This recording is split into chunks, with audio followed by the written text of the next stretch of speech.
여기서 잘 나가는 여자라 함은 부자와 결혼해서 드라마 속의 사모님 같은 존재가 되는 걸 말하는 게 아닙니다. 제 스스로의 능력으로 사회에서도 인정받는 사람이 되는 것을 말하는 거죠. 제가 그런 꿈을 가지게 된 데에는 저희 엄마의 영향이 컸어요. 저희 엄마는 전업주부셨는데 저희 아빠랑 할머니한테 항상 무시당하며 살아오셨거든요. 집에서 애나 보는 네가 뭘 하냐, 집안일이나 똑바로 해라, 어디 집안 대소사에 의견을 비추려느냐 등등. 뭐 어떻게 보면 예전 우리나라 문화에서는 어머님 세대들 대부분 그런 취급을 받으셨겠지만 저희 엄마는 특히 심했습니다. 엄마는 아빠 내조하랴, 시부모님 보살피랴, 저 육아하랴, 쉴 틈도 없이 일하시느라 코피가 터지고 몸져 누우셨어도 집에서 펑펑 노는 주제에 무슨 꾀병을 부리고 있냐는 소리를 들으셨을 정도였으니까요. 특히 제가 충격을 받았던 일은 저희 아빠가 바람을 피우셨을 때였죠. 잘못을 한 건 분명히 저희 아빠인 게 분명한데 할머니는 오히려 저희 엄마를 탓했거든요. 네가 똑바로 내조를 못하니까 애가 바람이 든 거 아니냐. 네가 잘했으면 이렇게 됐겠어. 밖에서 돈 벌어오는 게 얼마나 힘든데 너는 어떻게 된 애가 처신을 그렇게 못해서 남편 바람나게 만드냐고. 앞으로는 반성하고 똑바로 잘해. 내가 지켜볼 테니까. 알았어? 그때 저희 엄마가 그런 할머니의 말도 안 되는 호통에 뭐라고 대답하셨는지 아세요? 죄송하대요.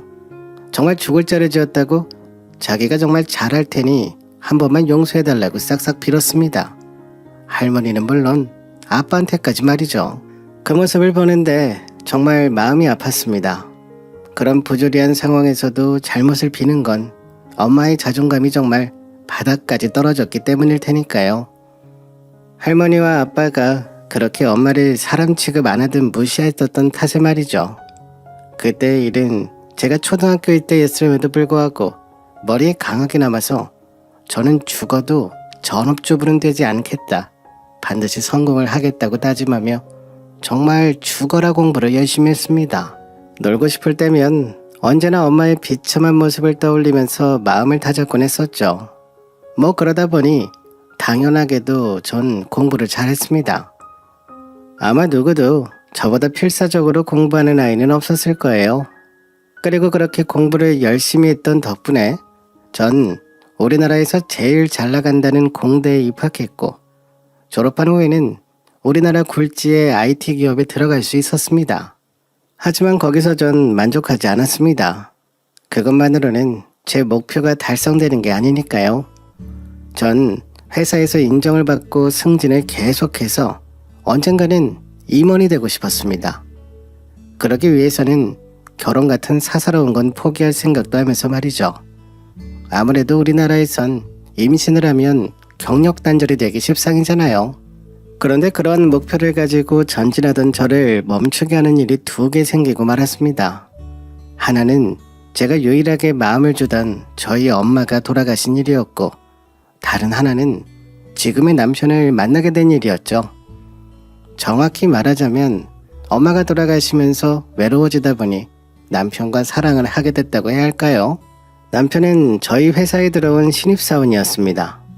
그리고 제가 그 남편의 사수가 됐죠. 그때 당시에 남편은 참 일 더럽게 못했습니다.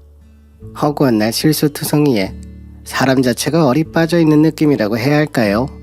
어리벙벙해서 맨날 제가 남편의 실수를 커버치고 다니느라 바빴을 정도로요. 그러다 보니 남편에겐 미운 정이 박혀 있었는데 하필 그때 저희 엄마가 돌아가시고 외로워진 상태에서 미운 정 박힌 그놈이 절 따뜻하게 위로해주는 바람에 그 미운 정이라는 게 사랑으로 휙 돌아서 버리더군요. 사람의 마음이란 참 이상하죠. 그때 그 감정을 믿지 말았어야 했는데 어쨌든 나이도 있는 남녀가 사랑을 했으니 저희는 당연하게도 결혼에 대해 생각할 수밖에 없었습니다. 그 당시 외로웠던 저는 저의 목표나 꿈보다도 결혼이 더 필요했기에 잠시 눈이 멀었던 거죠. 그때 예비 시어머니가 첫인사를 드리러 간 저에게 말도 안 되는 헛소리를 하셨음에도 전 아무렇지도 않게 생각하며 결혼을 했으니까요. 네가 우리 아들 윗사람이라며? 아휴, 여자가 남자보다 잘나면 집안에 망조가 들어서는 법인데 이래가지고 무슨 결혼을 하겠다고? 아니에요, 어머니.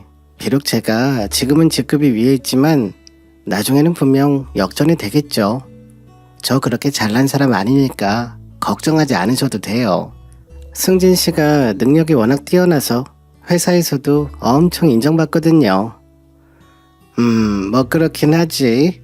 내가 아들 교육은 워낙 잘 시키긴 했거든. 우리 집이 부자도 아닌데 얘가 어떻게 좋은 대학을 나오고 좋은 회사에 들어갔겠어. 물론 우리 아들이 워낙 똑똑하기도 했지만. 네, 맞아요, 어머님. 정말 대단하세요. 그리고 감사드립니다. 승진 씨를 이렇게 잘 키워주셔서.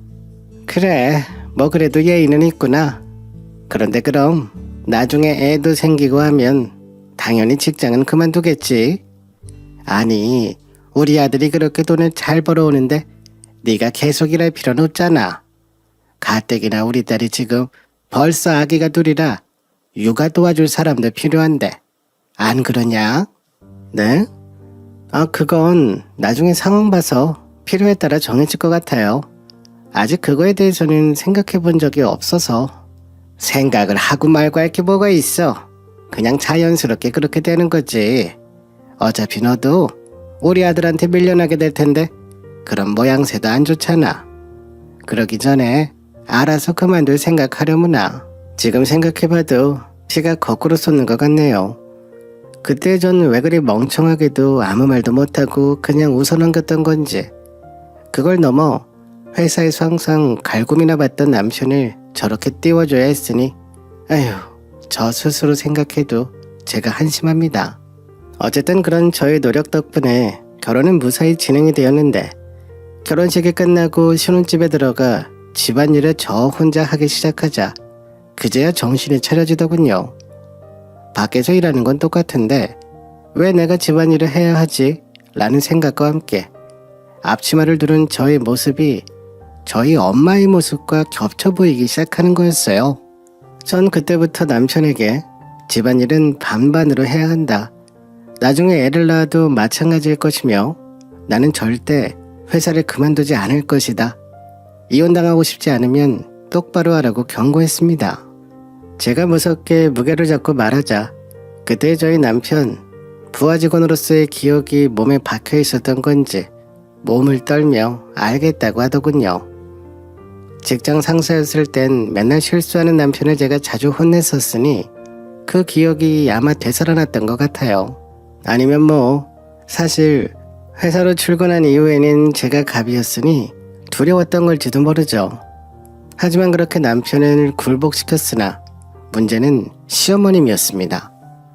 저의 태도가 바뀌기 시작한 시점부터 저와 시어머니 갈등은 예고된 거나 다름없었죠. 시어머니는 처음엔 저를 회유하려고 하셨습니다. 어쨌거나 이때까진 제가 어머님 아들의 직장 상사라는 걸 어느 정도 인지하셨던 거겠죠. 어머님은 여자가 집에 있을 수 있는 게 얼마나 큰 행복인지를 계속해서 알려주려 하셨습니다. 예, 요즘 드라마는 잘 보면서 살고 있지? 네? 어떤 드라마요, 어머님? 저 야근하느라 바빠서 드라마는 거의 못 봐요. 어머, 그러니? 결혼도 했는데 그래서야 쓰나. 드라마 한 편 볼 여유도 없이 어찌 살아. 이래서 여자는 결혼 후에는 집에 있어야 행복한 거라니깐. 에이, 전 드라마에 별로 관심 없거든요. 그것보다는 회사에서 인정받고 프로젝트 성공시키는 게 더 재밌어요. 그러니 걱정 안 하셔도 됩니다. 너도 참 남편이 돈도 잘 벌어다 주고 있는데 대체 뭐가 아쉬워서 그러니? 물론 남편의 연봉은 평균적인 직장인에 비하면 상당히 높은 편입니다. 하지만 당연하게도 먼저 입사해서 경력이 쌓인 제가 연봉이 더 높은데 어머님이 그렇게 말씀하시는 게 참 어이가 없었어요. 그럼 그만둬도 남편이 그만둬야 하는 거 아닐까요? 어머님은 시누이를 예로 들면서 설득하려고 많이 하셨습니다. 시누이가 결혼 후 직장을 그만두고 얼마나 행복하게 살고 있냐고 하시면서 말이죠. 네 시누이를 좀 봐라. 애 낳고 얼마나 오손도손 행복하게 살고 있냔 말이야. 이번에 셋째도 가졌단다. 얼마나 다복하고 보기 좋니? 하지만 제 눈엔 신우이는 그저 매일 육아를 하느라 지치고 돈에 치이고 마주쳤을 땐 야근을 자주 하는 저보다 지쳐 보였는데 그게 행복하더라. 글쎄요. 저로서는 납득하기 어려웠습니다. 물론 자식 새끼 크는 거 보는 맛으로 행복함은 분명 있었겠지만 반면에 잃은 것도 많은 건 사실이니까요. 그렇게 부드럽게 설득을 하려고 해도 제가 통하지 않자 시어머니는 곧 방법을 바꾸시더군요. 아무래도 맞벌이로 살고 있다 보니 남편이나 저나 집안일에는 소홀해질 수밖에 없었는데 시어머니는 그런 저희 집에 오셔서 이것저것 트집을 잡으시며 잔소리를 하시기 시작하셨습니다. 그러다가 제가 중요한 프로젝트 때문에 바빠서 한 번은 제사에 빠질 수밖에 없던 날, 그날은 며느리의 돌이니 아내의 돌이니 뭐니 하시면서 아예 대놓고 혼을 내기 시작하시더군요. 웃긴 건 남편 역시 그 프로젝트 때문에 당연히 제사에 참여할 수 없었는데 왜 정작 중요한 남편이 아닌 저에게만 화살이 쏠리는 건지 시어머니는 더 나아가서는 아예 저희 엄마를 욕하기까지 하셨습니다. 일찍 죽어서 애 교육도 제대로 못 시켜놨다고 엄마로서 책임감이 없니 뭐니 하면서 모욕적인 발언을 서슴없이 하셨죠. 아니, 아무리 네 엄마가 딸 결혼하기 전에 일찍 갔다고는 해도 이 정도는 제대로 교육시켜놨어야 하는 거 아니야? 대체 너희 엄마는 살아있을 때 뭐 한 거니? 대체 뭘 했길래 네가 이 모양이야? 뭐가 됐든 기본도리는 해야 될 거 아니야? 그때까지만 해도 전 그래도 시어머니에 대한 예의는 지켜야 한다는 생각에 시어머님이 뭐라고 하시면 죄송하다고만 했었는데 저희 엄마 욕까지 나오니 저도 거기서는 참을 수 없었습니다. 뚝 하는 이성의 끈이 끊어지는 소리가 들리면서 그간 참아왔던 울분까지 모아 시어머니에게 역정을 냈죠. 어머님, 그게 지금 저한테 할 소리세요? 해도 될 말이 있고 하면 안 되는 말이 있는 거예요. 예의는 여태까지 제가 죄송하다 말씀드린 거면 충분하죠. 남편 집안 제사에 남편도 참여 못하는 상황인데 그럼 남편 교육을 어머님이 잘못시킨 건가요? 뭐야? 아니 이년이 싸가지 없이 말하는 것 좀 봐라. 야, 네가 걔랑 같아? 걘 남자니까 바깥 일을 해도 이해해줘야지. 넌 며느리인데 제사상 준비를 하러 와야 할 거 아니야? 넌 그런 기본 상식도 없니? 제가 왜요? 저 남편보다 돈 더 벌어와요. 애초에 남편과 살고 있는 집에도 제 돈이 더 많이 들어가 있다고요. 그럼 남자면 저보다 돈을 더 벌기라도 해야지. 왜 그러지도 못하면서 저에게 그런 걸 왜 강요하시는 거죠? 어머님 편한 대로만 전통적인 가치관 갖다 붙이지 마세요. 그리고 저희 엄마를 욕하신 거 사과하시고요. 사과? 사과 같은 소리 하고 있네. 애초에 네가 제대로 며느리돌이만 했어도 이런 일 없었어. 무슨 여자가 건방지게 밖에서 일을 하겠다고 난리야. 사과 못하니까 그런 줄 알아. 그렇게 저는 시어머니와 싸움을 하게 되었고 그날 이후로는 시어머니와 거리를 두며 거의 연을 끊다시피 했습니다. 남편에게 미안한 감정이 조금은 있긴 했지만 솔직히 후련했어요. 그동안 제가 참아왔던 감정들을 푼 것도 푼 거지만 시어머니의 스트레스에서 해방된 느낌이 들더라고요.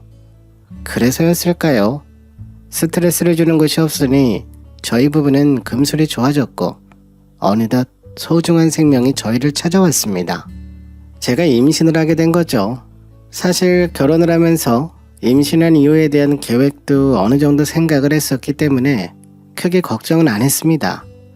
조금 직장을 쉬더라도 그 정도로는 흔들리지 않을 정도로 회사에서의 제 입지를 탄탄하게 만들어놨으니까요. 출산이 다가오면서 출산 휴가 및 육아 휴직으로 전 1년가량을 쉬기로 했습니다. 그 정도면 너무 오래 쉬지 않으면서도 제 몸조리와 갓 태어난 아이의 육아는 충분히 책임지는 일이라 생각했어요. 그 이후로는 시터를 쓰면 되는 거였으니까요. 그렇게 계획대로 출산은 문제없이 이루어졌고 이후의 일들도 역시 계획대로 별탈 없이 보냈습니다. 시간은 순식간인지라 마침내 육아휴직이 끝나는 날이 다가왔지만 전혀 아쉽지 않더군요. 저에게는 역시 밖에서 일하는 게 천직인가 봐요. 그리고 드디어 출근 당일 다시 회사로 돌아간다는 설레는 마음을 안고 출근 준비를 하고 있는데 갑작스레 한동안 연을 끊다시피 했던 시어머니가 예고도 없이 저희 집에 찾아오셨습니다. 물론 제가 출산을 하면서 다시 대면대면하게나마 인연이 이어지고 있긴 했기에 그리 깜짝 놀랄 일은 아니긴 했어요. 다만 양손에 시누이 아이 둘, 그리고 허리에는 태어난 지 얼마 안 된 아기까지 안고 왔다는 건 전혀 예상하지 못했던 일이었지만 어머님, 갑자기 무슨 일이세요? 심지어 조카들까지 데리고? 이 일은 무슨, 이번에 네 시누이가 취직을 했잖니. 사위가 실직당하는 바람에 일단 급한 대로 자리 알아보고 취직하는 데 성공했다. 그런데 밖에서 일만 하던 사위가 애를 제대로 보겠어? 내가 봐야지. 어머, 그래요? 축하드려요. 그래도 아가씨가 능력이 있긴 하네요. 그런데 저희 집엔 왜? 왜는 왜야? 너도 이제 무직 백수로 살고 있는데 네가 당연히 도와야지. 아휴, 무거워. 뭐해? 얼른 아이 받지 않고. 무직 백수라뇨. 전 일 그만둔 적이 없는데요. 지금 쉬고 있잖아. 그리고 쉬는 김에 그냥 그만두면 되는 거지. 뭔 말이 그렇게 많아. 네 아이 안 돌볼 거야? 제 아이요? 아, 걱정 마세요. 남편이 돌보기로 했으니까. 사실 제가 육아휴직으로 쉬던 중 저희 남편은 회사에서 역시나 사고를 계속 친 모양이에요. 제가 회사 다닐 땐 그나마 제가 남편이 구멍내는 일들을 메꾸고 있었는데 제가 사라지니 남편의 실력이 낱낱이 드러난 거죠. 그래서 결국 제 육아휴직이 끝나기 한 달 전에 회사에서 잘렸고 집에서 같이 쉬고 있던 거죠. 시어머니는 제 말에 깜짝 놀라서는 밖에서 일하는 남편이 어떻게 돌보냐고 소리소리 하시는데 그때 마침 남편이 안방에서 머리를 긁적거리며 나오더군요. 아유, 뭐야. 아침부터 뭐가 이렇게 시끄러워? 어? 엄마, 여긴 웬일이야? 너 이 시간에 아직도 출근 준비하라고 뭐 하는 거야? 늦잠 잤어? 하여간 그 버릇 아직도 못 고쳐서야. 얼른 출근 준비해. 남편이 출근 준비를 왜 하나요? 한 달 전에 회사에서 잘렸는데. 뭐? 그게 무슨 소리야? 멀쩡한 회사에서 왜 잘려? 글쎄요. 능력이 워낙 뛰어나서 회사에서 감당을 못했나 보죠. 그런 관계로 저는 당연히 일 못 그만두고요. 오늘부터 다시 출근하는 날이에요. 전 이만 나가볼게요, 어머님. 애들은 뭐 남편이랑 같이 잘 돌보시길 바랄게요. 그때 시어머니의 표정 참 가관이었습니다. 저에게 뭐라고 말할 건덕지도 없고 공들여 키운 아들이 회사에서 잘렸다는 사실이 창피하기도 하셨을 거고 이미 시누이네 아이들을 데려온 상태인데 제대로 도와줄 사람은 없으니 난감하실 테고 여러 감정이 교차하셨겠죠. 남편이야 뭐 제대로 육아를 해본 적도 없었는데 도움이 되겠나요? 저희 아이 하나 케어만으로도 벅차지. 어쨌든 저한테 상의도 없이 애를 맡기려고 데려온 시어머님이 그렇게 되니 참 고소하기도 해서 저의 1년 만의 복직은 더더욱 상쾌했던 것 같습니다. 뭐 그 집에서 아이들을 어떻게 보고 있는지 신경도 안 썼고요. 그런데 시어머니도 참 오기가 있으신 건지 그 이후로도 매일같이 신혼의 아이들을 데리고 저희 집으로 오시더군요. 아마 저에게 눈치를 주려는 작전이었던 거겠죠. 아픈 신용을 하면서 누가 좀 도와줬으면 좋겠다고 하소연을 하시는데 멀쩡히 놀고 있는 남편을 두고 왜 그러시는 건지 참 남편도 남편이긴 해요. 어떻게 자기 엄마가 그렇게 고생을 하는데 육아를 도울 생각은 안 하고 직장만 알아보면서 시간을 보낸 건지 사실 직장을 알아보는 와중에 충분히 육아를 도울 수 있는데도 남편은 돕기는커녕 오히려 저희 아이까지 시어머니께 맡기고 있었습니다.